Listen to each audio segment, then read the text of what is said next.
खिड़की का आखिरी पत्ता। पटना के एक पुराने मोहल्ले में एक छोटा सा मकान था। उस मकान की दूसरी मंजिल पर रहती थी रिया, 10वीं में पढ़ने वाली लड़की।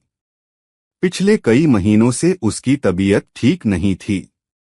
डॉक्टरों ने कहा था बहुत कमजोर हो गई है, इम्यूनिटी बहुत नीची है। रिया की खिड़की ठीक सामने एक पुराने पीपल के पेड़ की ओर खुलती थी।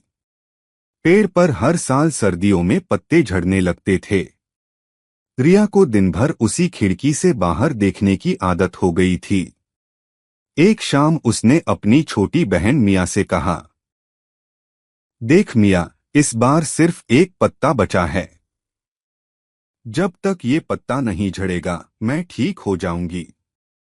मिया ने हंसते हुए कहा, पागल हो क्या? पत्ता कब तक टिकेगा?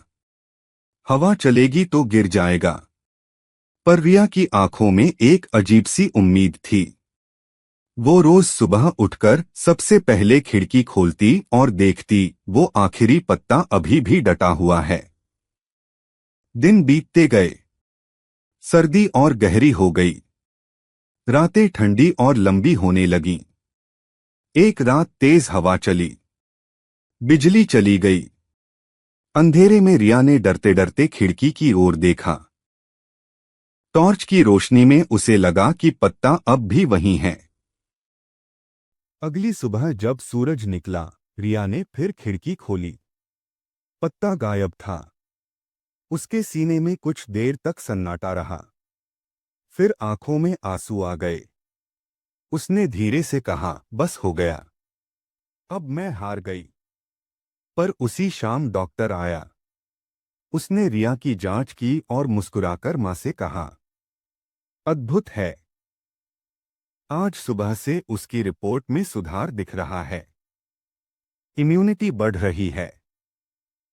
लगता है अब वो जल्दी ठीक हो जाएगी। रिया ने हैरानी से पूछा, पर पत्ता तो गिर गया था। तब मियाँ चुपके से कमरे में आई। उसके हाथ में एक हरा पत्ता था, वही पीपल का पत्ता।